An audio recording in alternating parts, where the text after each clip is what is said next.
Y bueno, comenzamos. Muy buenas tardes a todos. Vamos a comenzar. ¿Qué vamos a ver el día de hoy? Hoy vamos a continuar con el estudio de las normas PES. Vamos a demostrar que hay muchas relaciones entre norma P, entre las normas PES. Ajá. Para cada P de uno hasta infinito, nosotros definimos una norma. Nosotros tenemos una norma en Rn, tenemos una familia de normas. Por cada P que nos tomemos en 1, infinito, tenemos una norma. Y bueno, lo que vamos a hacer es empezar a relacionar todas estas normas, en qué se diferencian, cuáles son sus relaciones. Y lo primero que vamos a demostrar el día de hoy es el teorema que aparece en su pantalla. ¿Qué es lo que dice? Que para cada X en Rn se tiene que el límite, cuando P tiende a infinito de la norma P de X, es igual a la norma infinito de X. Aquí no se confundan, no es un límite especial, es un límite de números reales, porque ya que toma un vector en Rn, ¿qué es la norma P de ese vector X? Es un real, estamos de acuerdo. Que depende de P, por supuesto. Entonces, esto viene a ser una función de R a R. Y lo que vamos a ver es el comportamiento de esta función cuando la P tiende a infinito. Lo que vamos a demostrar es que cuando P tiene infinito, la norma P de X va a ser igual a la norma infinito de X. ¿Ok? ¿Qué es lo que vamos a ocupar? Va a ser fundamental el teorema del sándwich para poder demostrar este resultado. ¿Va? Bueno, pues no hay nada más que decir. Vamos a empezar con la demostración. Bajo y empezamos con la prueba de este teorema, demostración. Vamos a hacer lo siguiente. Tomemos un punto en Rn y vamos a considerar los siguientes dos casos. Un caso va a ser trivial. Consideremos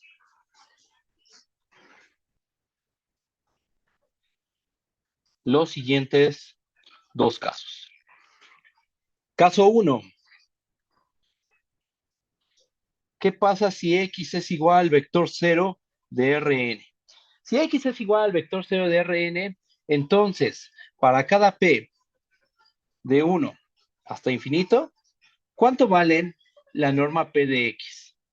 Si X es el vector 0. Esto, por definición de norma P, estamos de acuerdo que es igual a la suma desde i igual a 1 hasta n del valor absoluto de X y a la P y toda esa suma elevada a la 1 entre P. Pero si X es el vector 0, entonces nuestra suma, la que está dentro de 1 entre P, toda esa suma está formada por puros ceros. ¿Estamos de acuerdo? Y entonces, toda esta expresión que estoy marcando, ¿cuánto va a valer? Todo eso va a valer cero. Sin importar la P que tomemos, sin importar quién sea P, siempre y cuando vaya de 1 hasta infinito, la norma P de X vale cero. Y una pregunta, ¿cuánto vale la norma infinito de X? Y la norma infinito de X, ¿cuánto va a valer? Otra vez, por definición de norma infinito, ¿esto a qué es igual? Esto es igual al máximo del conjunto de todas las componentes en valor absoluto. Si X es el vector 0, entonces, ¿de qué máximo estamos hablando? Estamos hablando del máximo de valor absoluto de 0 del conjunto que tiene como único elemento 0. Ajá. ¿Cuál va a ser ese máximo? Va a ser el real 0. Entonces, ¿qué tenemos? Que para todo P de 1 hasta infinito, norma P de X es 0. Cuando P tiene infinito, ¿a dónde se aproxima esa función? A 0. Ajá. Este caso es trivial. Cuando X es el vector 0, se tiene de manera inmediata que el límite, cuando P tiene infinito, de la norma P de X es igual a la norma infinito de X. ¿Ok? Pues, caso trivial, ahí no hay mucho que hacer, simplemente entender la definición de norma P y norma infinito y darnos cuenta que estamos evaluando en el vector 0. No hay nada más que hacer ahí. Cualquier duda me dicen, ¿eh? Caso 2, bajo tantito. El caso 2 es el caso no trivial. Ahora vamos a suponer que X es distinto del vector 0 de Rn. ¿Ok? Vamos a hacer lo siguiente. Notemos que, y vamos a hacer el siguiente razonamiento algebraico. Vamos a tomarnos la norma P de X. Ok. La norma P de X, ¿a qué es igual? Esto es igual a 1 entre P. Bueno, la suma es de igual a 1 hasta n, valor absoluto de x y a la p, y toda esa suma elevada a la 1 entre p. ¿Por qué vale eso? Por definición, simplemente. Ahora, ¿cómo se compara una componente del vector con la norma infinito de x? Lo pongo en una nube. Imagínate que tú tomas una componente de tu vector x. ¿Cómo se compara el valor absoluto de xy, o sea, el valor absoluto de la y-ésima componente del vector x, con la norma infinito del vector x? Pues la norma infinito del vector x es la máxima componente en valor absoluto. Y aquí simplemente tengo una componente en valor absoluto. No sé si sea la componente donde se alcanza el valor máximo. Entonces, lo más que podemos decir es que se satisface esta desigualdad. ¿Ok? Teniendo en cuenta eso, ¿qué podemos hacer con esta suma elevada a la 1 entre p? Podemos hacer lo siguiente.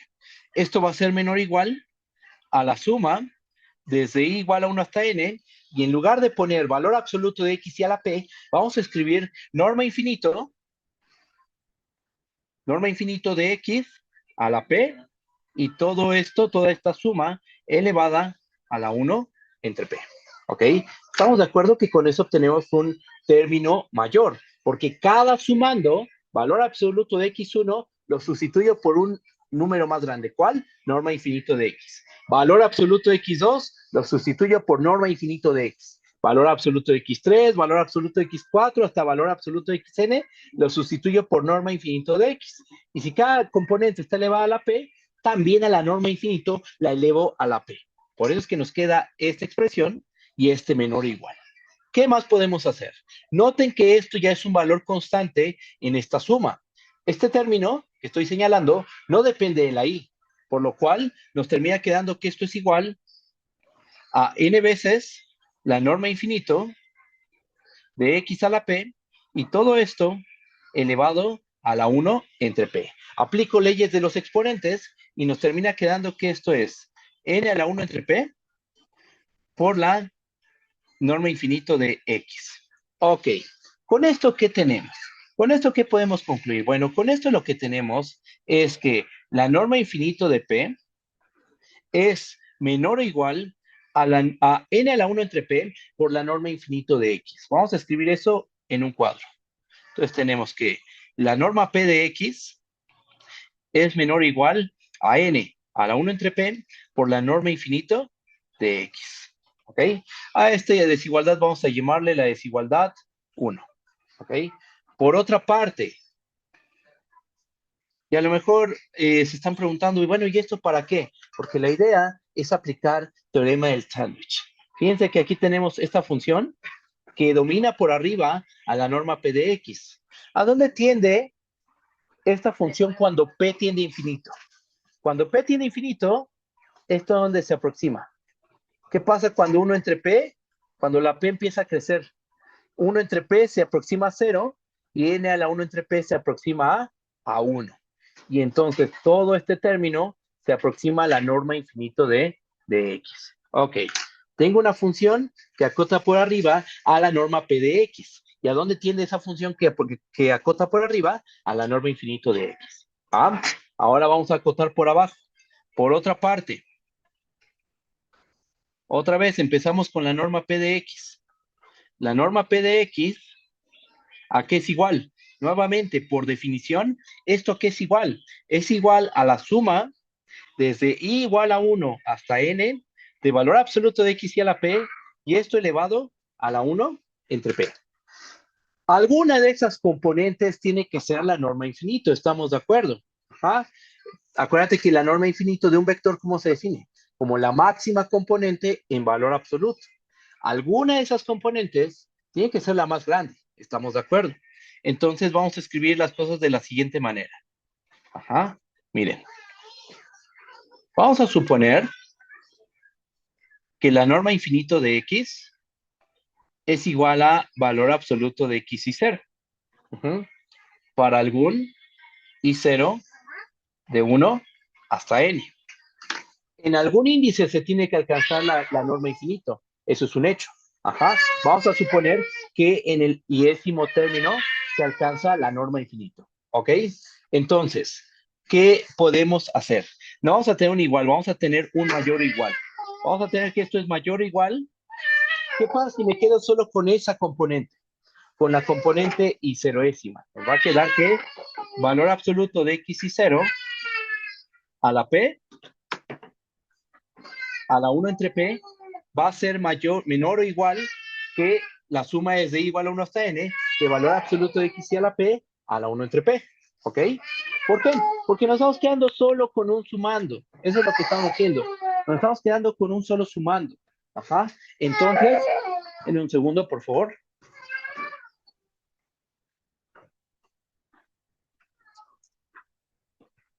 Entonces, ¿qué es lo que terminamos teniendo? Pues ya, te quedas con un solo sumando. Toda esta suma está formada por puros términos no negativos. Te quedas con un solo sumando y la suma se va a hacer más chiquita. ¿Con qué sumando nos estamos quedando? Con el que tiene índice I0. Ajá. Entonces la suma se hace más pequeña, nos termina quedando esa expresión. Aquí tenemos que valor absoluto de x y 0 está la p y después está elevado a la 1 entre p. Se cancela la p con el 1 entre p y nos queda únicamente valor absoluto de x y 0. Pero ¿qué supusimos? Estamos suponiendo que valor absoluto de x y 0 es la norma infinito de x. Ajá. Entonces, tenemos que esto es igual a la norma infinito de x. Con esto, ¿qué tenemos? Tenemos que la norma p de x es mayor o igual que la norma infinito del vector x. Que esto lo escribimos en una desigualdad aparte. Tenemos que la norma infinito de x es menor o igual a la norma P de X. A esto vamos a llamarle la desigualdad 2. Vamos a juntar la desigualdad 1 y la desigualdad 2. Juntando 1 y 2, 1 y 2, ¿qué tenemos? Tenemos que, ¿qué es lo que nos va a quedar? Nos va a terminar quedando que la norma infinito de X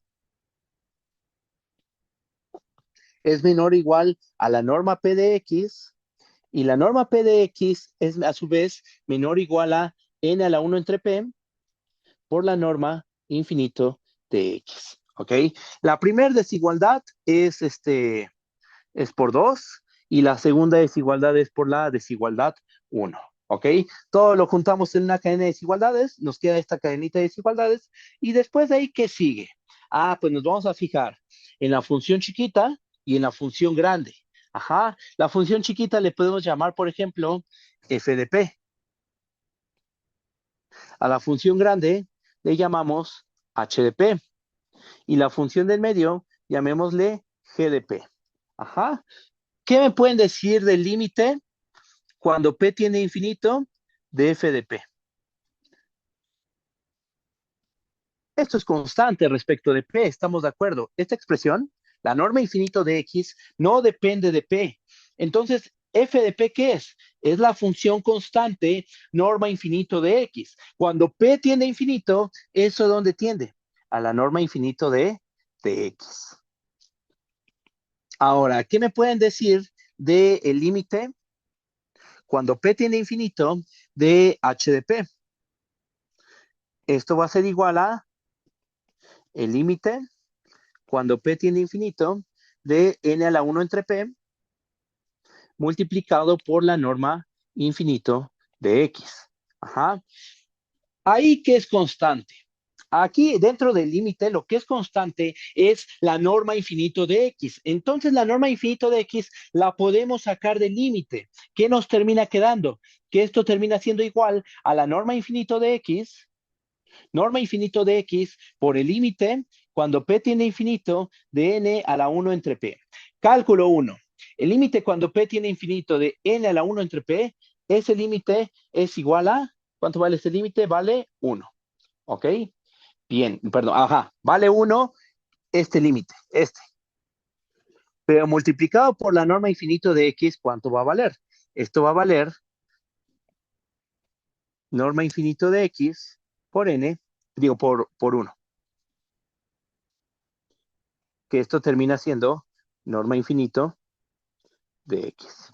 Ok, entonces, tenemos tres funciones que dependen de P. Norma infinito de X, norma P de X y n a la 1 entre P por norma infinito de X. La función pequeña y la función grande tienden al mismo valor, tienden a la norma infinito de X. Por el teorema del sándwich, podemos asegurar que la función en medio también tiene límite y su límite es el límite común. ¿Cuál es el límite común? Norma infinito de X, norma infinito de X. Ajá. Entonces, aplicando el teorema del sándwich,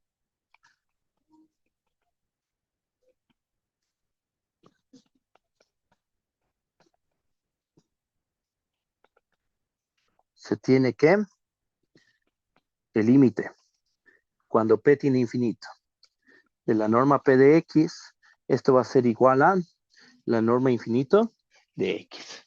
Y con esto queda la demostración. Para todo X en Rn, sin importar el vector X que nos tomamos en Rn, siempre va a ocurrir que cuando P tiene infinito, la norma P de X se aproxima a la norma infinito de X. Y listo. Tenemos la demostración. Y esta es una relación entre las normas P y la norma infinito. ¿Ok? La norma infinito se obtiene mediante un proceso límite.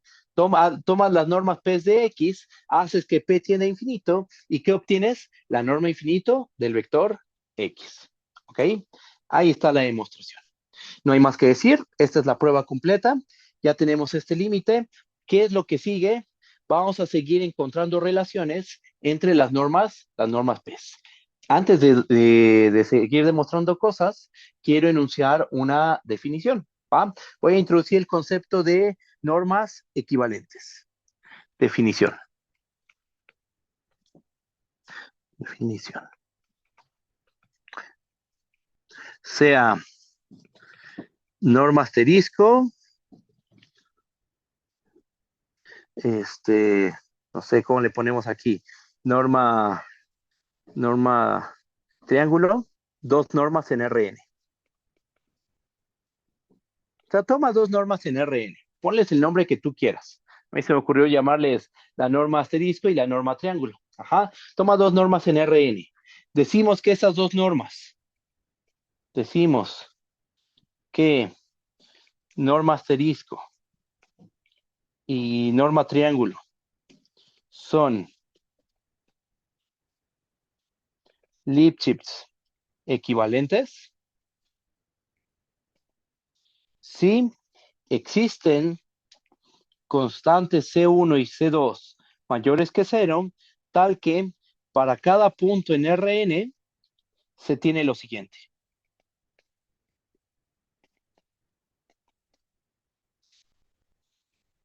C1 por la norma asterisco de X es menor o igual a la norma triángulo de X y esto es menor o igual a C2 por la norma asterisco de X.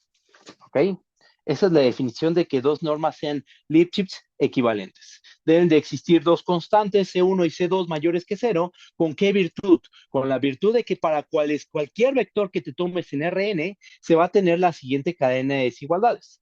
C1 por norma asterisco de X va a ser menor o igual que la norma triángulo de X y a su vez la norma triángulo de X es menor o igual que C2 por la norma asterisco de X. ¿Ok? Bien. ¿Qué nos está diciendo esto? Que las normas están relacionadas, eso es lo que estamos diciendo. La norma asterisco y la norma triángulo están relacionadas. Solo multiplicando cierta constante adecuada, podemos pasar de una norma a otra. Van a estar relacionadas vía un menor o igual. Eso es lo que estamos diciendo. Ajá. Entonces, también lo podríamos decir de esta manera. Medir distancias con una norma, con la norma asterisco y la norma triángulo, es algo eh, proporcional, digamos, por decirlo de alguna manera, porque solo le multiplicas una constante y pasas de una norma a otra. Ajá, a cotas, por ejemplo. De la norma triángulo, podemos pasar a la norma asterisco. O de la norma asterisco, podemos pasar a la norma triángulo solo multiplicando cierto factor. ¿Ok? ¿Qué es lo que vamos a mostrar? Vamos a mostrar que todas las normas que hemos definido son equivalentes. ¿Ah? Eso es lo que vamos a hacer, pero vamos a hacerlo paso a paso, no es de un jalón la prueba. ¿Ah? Tenemos que primero vamos a demostrar que para la norma P y la norma infinito son equivalentes, con P moviéndose de uno a infinito. Y después tomo P y Q moviéndose de uno a infinito y vamos a demostrar que norma P y norma Q son equivalentes. ¿Ok? Va. Entonces vamos a empezar con la prueba. Empezamos con la parte que considero más sencilla. Este, lema uno. Vamos a ponerle lema uno. Para cada R de uno hasta infinito, ay, perdón, de uno a infinito, norma R y norma infinito son equivalentes. Muy bien, vamos a empezar con la demostración.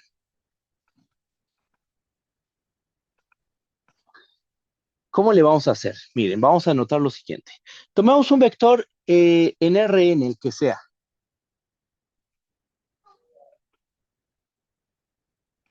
Sea X un vector en Rn. Y vamos a anotar lo siguiente. Notemos que, bueno, antes de eso, vamos a decir otra cosita. Sea X un vector en Rn. Supongamos que la norma infinito de X va a ser igual a valor absoluto de XJ. Para algún J de 1 hasta N. Estamos de acuerdo que podemos suponer eso. En alguna componente vamos a tener el máximo valor absoluto de todas las componentes. Ajá. O sea, tienes valor absoluto de X1, valor absoluto de X2, hasta valor absoluto de XN.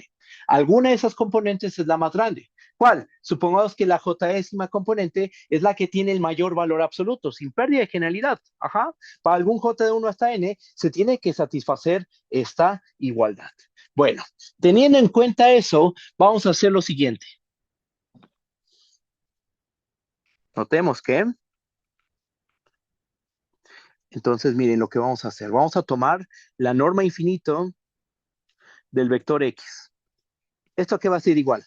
Por lo que acabamos de decir, esto es valor absoluto de XJ. Ajá.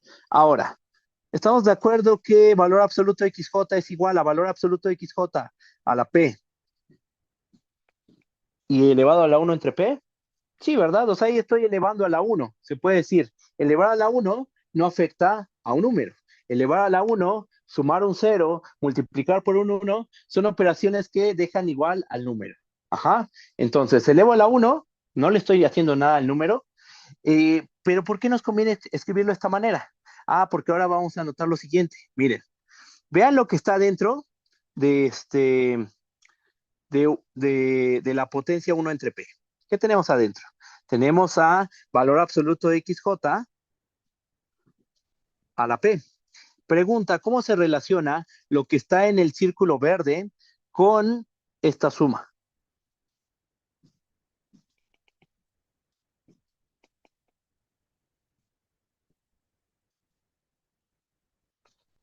Con la pura suma, no con el elevado a la 1 entre P. O sea, ¿cómo se relacionan los dos términos que están en el círculo verde? Pues lo que está en el círculo verde del lado derecho es mayor o igual que lo que está en el círculo verde del lado izquierdo. Ajá. ¿Por qué? Por el hecho de que aquí tengo n sumandos, incluyendo a este que estoy marcando en este momento. Ajá. Y todos los sumandos son no negativos. Entonces, olvídense del 1 entre P, imagínense que no lo tenemos. Ajá. Nos va a quedar que valor absoluto de XJ a la P es menor o igual que la suma es de igual a 1 hasta N de valor absoluto de X y a la P. Porque del lado izquierdo solo tengo un sumando. Y del lado derecho tengo todos los sumandos y todos son no negativos. ¿Si se entiende eso o hay alguna duda? Bueno, ¿y después qué hacemos? Elevamos a la 1 entre P en ambos lados de la desigualdad se va a preservar. ¿Y eso en qué nos ayuda? Ah, pues noten que con esto ya tenemos que eh, lo del lado derecho es igual a qué? A la norma P de X. ¿Ok? Nos fijamos en el principio, en este menor o igual, y en la norma P de X. Y entonces, ¿qué tenemos? A ver, déjenme, le cambio el color a esto. Y vamos a ponerlo de esta forma. Nos fijamos en el principio, en la desigualdad, en el menor o igual, y en el final de esta cadena. Y entonces lo que hemos demostrado es que la norma infinito de X es menor o igual a la norma P de X. Aquí, nuestra constante C2, ¿cuál es? 1. ¿Cuál C2? ¿De qué estoy hablando? Estoy hablando de la C2 que dimos en la definición de normas Lipschitz equivalentes. Ajá, esta C2. ¿Quién está jugando el papel de la norma asterisco? La norma P. ¿Quién está jugando el papel de la norma triángulo? La norma infinito. Ajá, entonces ya tenemos esta desigualdad. ¿Qué nos falta ver? La otra. ¿Cómo le hacemos? Vamos a hacer lo siguiente, chequen. Ahora vamos a, bueno, no. Aquí, bueno, sí lo podemos ver de esta manera, pero creo que es más fácil pensar que C1 es 1 y que lo que tenemos aquí es este lado de la desigualdad. O sea, tenemos que C1 es 1, aquí te estamos multiplicando un 1 justo en esta parte, podríamos pensarlo de esa manera. Entonces nuestro valor constante C1 es 1 y lo que tenemos es este lado de la desigualdad. ¿Quién juega el papel de la norma asterisco? La norma infinito. ¿Quién juega el papel de la norma triángulo? La norma P. ¿Ok? Mejor vamos a verlo de esta manera. ¿Ah? ¿Qué más? ¿Qué más podemos hacer? Ah, bueno, ahora lo que vamos a hacer es lo siguiente. Por otra parte,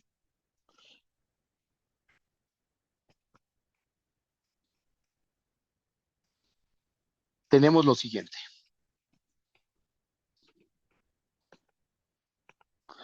Chequen. Vamos a tomarnos la norma P de X. La norma P de X, por definición, es la suma desde i igual a 1 hasta n de valor absoluto de xy a la p. ¿Estamos de acuerdo? ¿Cómo se compara? Y esto ya lo hicimos hace rato. ¿Cómo se compara cada valor absoluto de xy con la norma infinito de x? La norma infinito de x estamos de acuerdo que va a ser más grande, ¿no? O sea, por ejemplo, ¿cómo se compara valor absoluto de x1 con norma infinito de x? ¿Cómo se compara valor absoluto de x2 con norma infinito de x?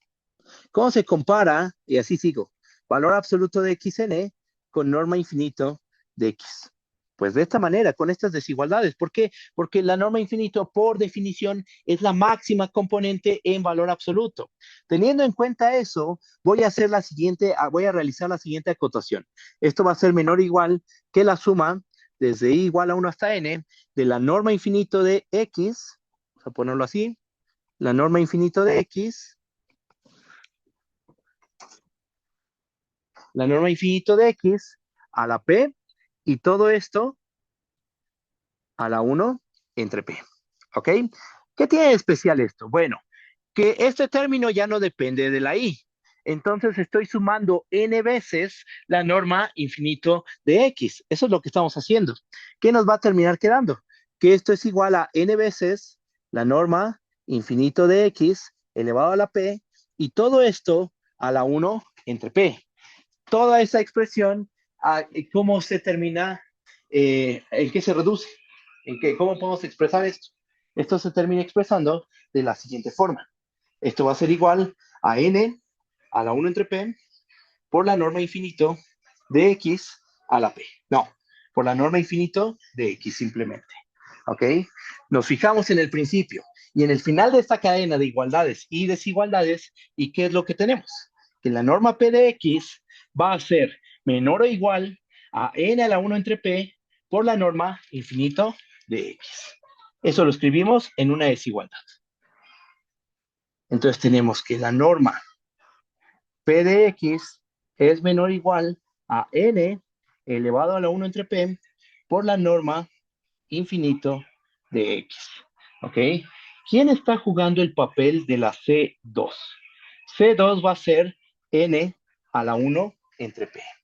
Si nosotros juntamos esta desigualdad, déjenme la marca de un color, esta y esta otra desigualdad,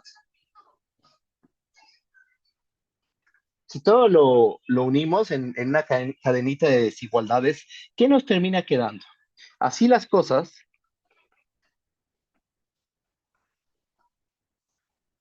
tenemos que norma infinito de X es menor o igual a la norma P de X,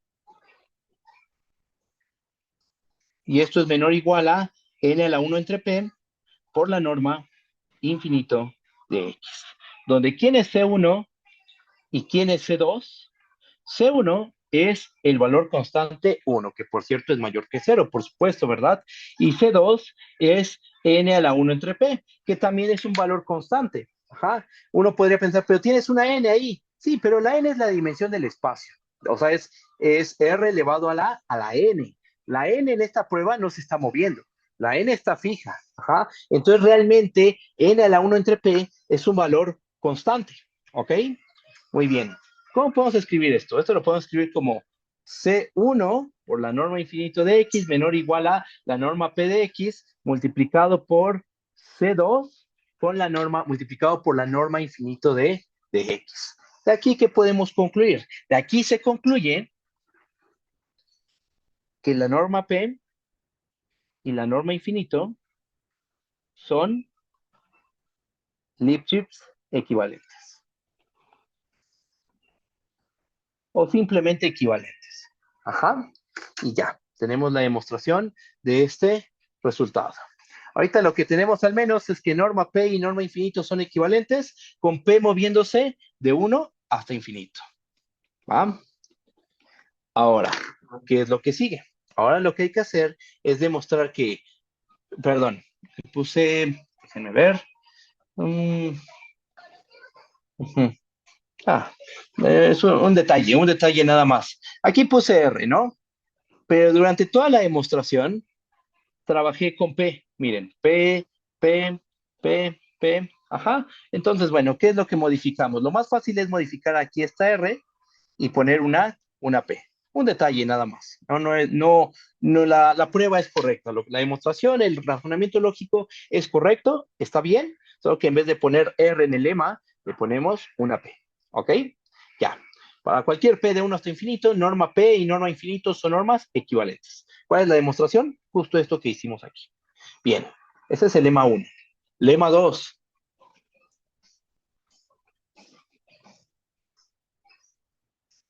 Para cualesquiera PQ de 1, infinito, en 1, infinito, con P distinto de Q, norma P y norma Q son Lipschitz equivalentes. ¿Ok? ¿Por qué P distinto de Q y no P igual a Q? Con P igual a Q es trivial. Ajá. Cuando P es igual a Q, por supuesto que van a ser Lipschitz equivalentes. O sea, una norma siempre va a ser Lipschitz equivalente a sí misma. Pero eso es algo bastante sencillo de probar. Entonces, lo que vamos a hacer es probarlo la parte más interesante. Cuando P es distinto de Q, cuando tomo dos normas distintas, P distinto de Q, norma P y norma Q van a ser Lipschitz equivalentes. Va a haber constantes C1 y C2 mayores que 0, tal que se cumple la relación que enunciamos en la definición de normas Lipschitz equivalentes. ¿Ok? Bueno, pues vamos a empezar con la prueba. Por tricotomía, vamos a empezar comentando algo de la tricotomía en los reales. Demostración.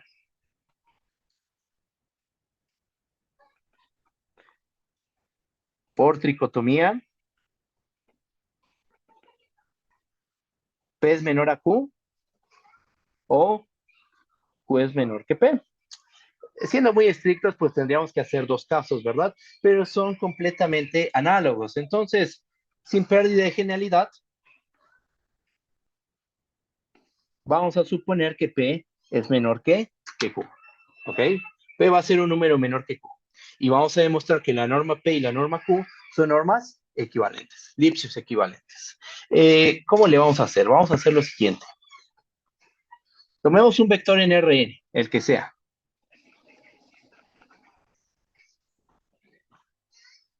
Y vamos a ser cuidadosos con la notación.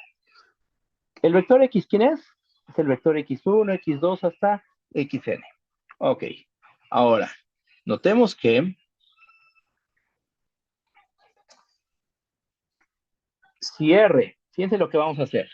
Si R es igual a Q entre P y S es igual a, si lo puse bien, sí, y S es igual a Q entre Q menos P, noten que R y S son mayores que uno. Ajá. ¿Por qué? ¿Por qué Q entre P va a ser mayor que uno? Porque ¿qué estamos suponiendo? Estamos suponiendo que P es menor que Q. Aquí lo dijimos. Es más, lo voy a subrayar. Sin pérdida de genialidad, estamos suponiendo que P es menor que Q. Porque como son distintos, alguno tiene que ser más grande que el otro. Supongamos P menor que Q. Entonces, si P es menor que Q, Q entre P, ¿qué es? Es un número mayor que uno. ¿Estamos de acuerdo? Ahora, ¿cómo es Q entre Q menos P? Q menos P va a ser menor que Q y por lo tanto Q entre Q menos P va a ser un número también mayor que uno. R y S son mayores que uno y además quiero que notes que uno entre R más uno entre S, ¿esto a qué es igual? Esto va a ser igual a P entre Q más Q menos P entre Q. Y si hacemos la cuentita, ¿eso cuánto nos da? Denominador común. Ambas fracciones tienen como denominador a Q. En el numerador está P más Q menos P. ¿Qué nos va a terminar quedando? A ver, muevo tantito esta cadenita de esta igualdad para que todo quede en este renglón. Ajá.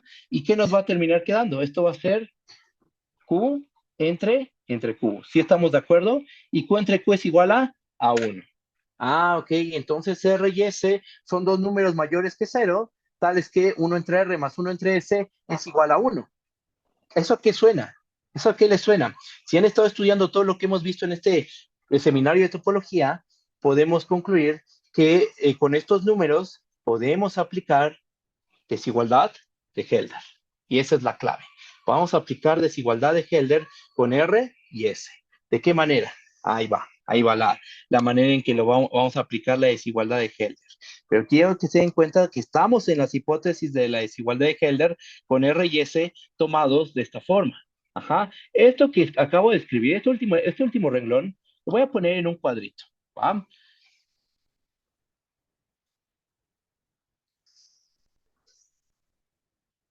Y todo esto lo voy a bajar tantito. No, esto viene a ser como un paréntesis. Ajá. Y ahora sí, notemos que, y vean lo que vamos a hacer. La suma desde i igual a 1 hasta n de valor absoluto de xy a la p, si nos conviene la p, sí, por supuesto que sí.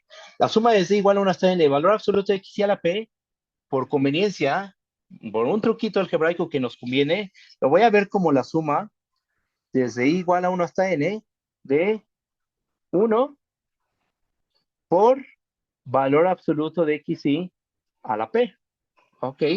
O sea, aquí tengo por cada índice y un 1 multiplicando a valor absoluto de xy a la p. ¿Ok? Entonces si tienes una expresión de este estilo. Tienes la suma de z igual a 1 hasta e de ahí por bi en valor absoluto. ¿Quién es ahí? 1. ¿Quién es bi? Valor absoluto de xy a la p. ¿Qué podemos hacer? Aplicar desigualdad de Helder. Aplicando la desigualdad de Helder, ¿qué nos termina quedando? Que esta suma va a ser menor o igual, y ustedes me dicen si esto es correcto o hay alguna duda. Esto va a ser igual a la suma, menor o igual, a la suma de z igual a 1 hasta n de 1 elevado, vamos a elevarlo a la q entre q menos p, que es s, a la 1 entre s, multiplicado por la suma desde i igual a 1 hasta n de valor absoluto de xy a la p, a la r, a la 1 entre r. Bajo tantito esto porque quedó bastante amontonado. Déjenme lo bajo un poco. Ajá. Lo ponemos por aquí. Chin. Tenemos esto. Ajá. Listo. Aplicamos tal cual la desigualdad de Helder. ¿Con qué vectores? Seamos un poquito más cuidadosos al aplicar Helder. A ver, a mejor para un curso más avanzado, pues simplemente uno dice, aplicamos la desigualdad de Helder de esta forma y se acabó. Pero considerando que este es un curso como de segundo semestre, tercer semestre, creo que sí vale la pena argumentar aquí un poquito más. ¿Con qué vectores estamos aplicando desigualdad de Helder o con qué dos n números reales estamos aplicando Helder? Uno de los vectores que estamos ocupando para aplicar Helder es el vector A, formado de puros unos. Y el vector B, con el que estoy aplicando Helder, es valor absoluto de x1 a la p hasta valor absoluto de xn a la p. Y estoy aplicando Helder ¿de qué forma? Así, suma desde i igual a 1 hasta n. De ahí por bi es menor o igual a la suma de los ai a la p a la 1 entre p por la suma de los bi a la q a la 1 entre q. Bueno, R y S, ¿no? Le pusimos nosotros R y S. Entonces hay que ser cuidadosos con la anotación. R y S. ¿Quién iba con S? Ajá, aquí está R, S, S, R, R. Y nos quedan así las cosas. Ajá. Así es como aplicamos desigualdad de Helder. ¿Va? Con esos vectores o con esos dos n números reales. N unos, estamos tomando n unos y estamos tomando valor absoluto de x1 a la p, valor absoluto de x2 a la p, hasta valor absoluto de xn a la p. Esos dos n números reales. Va. Entonces, ya habiendo dicho esto, tenemos aquí aplicamos desigualdad de Helder. Lo voy a poner Helder. Ajá. ¿Y esto cómo lo podemos escribir? ¿Y esto cómo lo podemos escribir? Ah, bueno, ¿quién es R? R es Q entre P. Y aquí tenemos P. Y R es Q entre P. Entonces, la P que está aquí multiplicando y la P que está dividiendo en R, R es Q entre P. P está dividiendo. Esas P se van a terminar cancelando. O sea, nos va a terminar quedando lo siguiente. Esto va a ser igual. Consecuencia de sustituir a P y Q por a R y S, perdón. ¿Qué nos termina quedando? Lo que está de rojo termina siendo igual a n a la 1 entre s. Y lo que está de color como naranja, esto termina siendo la suma desde i igual a 1 hasta n, ¿de qué cosa? De valor absoluto de xi a la q elevado a la 1 entre r. ¿Cuánto vale 1 entre r? ¿Cuánto vale 1 entre r? Si r es q entre p, 1 entre r es p entre q. Muy bien. Nos fijamos en el principio y en el final de esta cadena de desigualdades.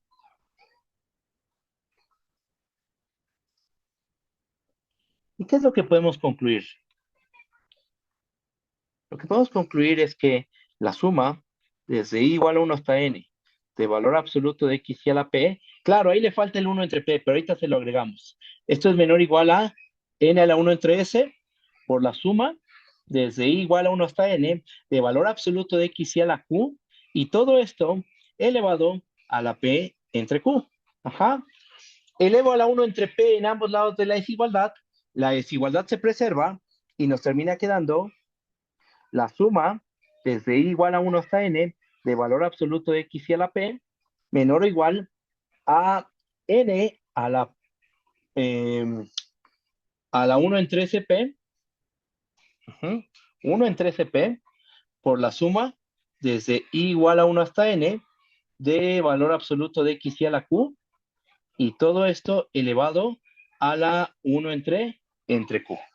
Ok, dicho de otra forma, lo que tenemos es que la norma P de X es menor o igual a N a la 1 entre SP por la norma Q de X.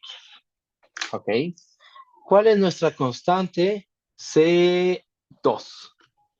Aquí nuestra constante C2 va a ser N a la 1 entre SP. Ok, y entonces ya tenemos una parte de la cadenita de desigualdades. ¿Ok? ¿Qué es lo que sigue? Lo que sigue es ver, bueno, ahí acaba esta desigualdad. O sea, ya con este argumento demostramos esto. Norma P de X es menor o igual a norma Q de X multiplicado por N elevado a la 1 entre SP. ¿Cuál es el valor constante que hace que se dé esta desigualdad? C2 igual a N elevado a la 1 entre SP. ¿Correcto? ¿Está bien? Bueno, ahora, nos gustaría tener otra desigualdad de este estilo. C1 por la norma Q de X. Lo que vamos a demostrar es que C1 tiene que ser igual a 1. ¿Ok? Entonces, aquí escribo eso. Veamos que norma Q de X es menor o igual a norma P de X. ¿Ok?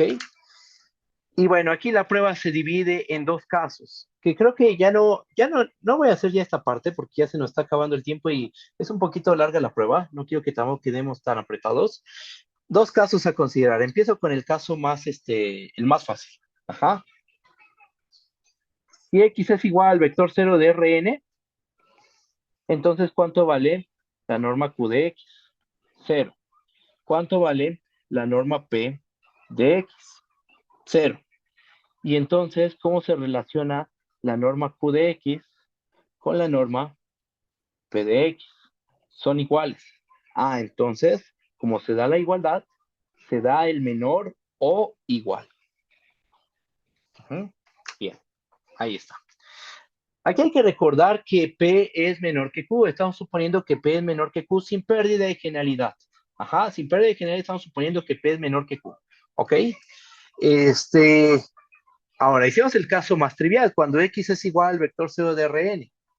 Supongamos caso 2, que X es distinto del vector 0. Si X es distinto del vector 0 de Rn, entonces lo que vamos a hacer es analizar, y hasta aquí dejo esto, que ya nos falta muy poco, pero quiero hacerlo con calma. Vamos a analizar este cociente. X entre, bueno, vamos a ponerlo en su forma más primitiva. Norma Q de X entre norma P de X.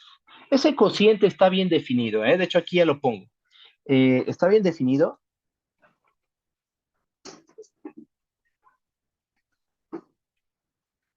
ya que, ¿cómo es la norma P de X? Como X es distinto de 0, la norma P de X tiene que ser mayor que 0. Ajá. Entonces, ¿qué nos gustaría demostrar? Lo que nos gustaría demostrar es que este cociente es menor o igual que 1. Si logramos demostrar eso, ya lo único que hay que hacer es pasar a este término multiplicando y con eso terminaría la demostración de que estas dos normas, norma P y norma Q, son equivalentes. Y teniendo eso, de hecho dejo el espacio que yo creo que aquí nos va a caber, ya con eso, Juan, que ya probamos esa parte. ¿Qué podemos concluir? Pues tenemos el siguiente teorema. Para cualesquiera PQ de 1 hasta infinito, incluso el valor infinito, ajá, puede ser que Q sea infinito, P sea infinito, o sea, no importa cuál sea, o sea, si uno puede ser infinito. Para cualesquiera PQ de 1 hasta infinito, se tiene que norma P y norma Q son Lipschitz equivalentes. Y esto es consecuencia inmediata del lema 1 y lema 2. Ajá, eso es lo que probamos en el lema 1 y el lema 2. Consecuencia inmediata del lema 1 y lema 2. ¿Ok? Bueno, pero esto va a quedar bien probado, esto va a quedar demostrado siempre y cuando probemos de manera correcta el lema 2. Entonces, en la siguiente sesión vamos a probar el lema 2, que es esto de que norma P y norma Q son Lipschitz equivalentes con P y Q moviéndose en este intervalo. Ajá. Y ya con eso, teniendo el lema 2, ya tenemos de manera inmediata este teorema. Para cualquier PQ en el cerrado 1, infinito, incluso cerrado por la derecha, se tiene que norma P y norma Q son normas Lipschitz equivalentes. Ajá. La siguiente sesión es la última sesión de normas. Ajá. Ya después de la sesión que viene, ya empezamos con topología en RN, que es lo que nos interesa. Vamos a introducir el concepto de punto interior, punto exterior, punto frontera, y vamos a ir un poquito más allá de lo que se suele hacer en un curso de cálculo diferencial e integral 3 en varias variables. Vamos a ir un poquito más allá en la parte de de topología en RN. ¿Ok? Y bueno, pues yo creo que hasta aquí le dejamos. Si no hay ninguna duda, dejamos hasta aquí la sesión y nos estamos viendo el próximo viernes. Muchas gracias por venir. Hasta luego.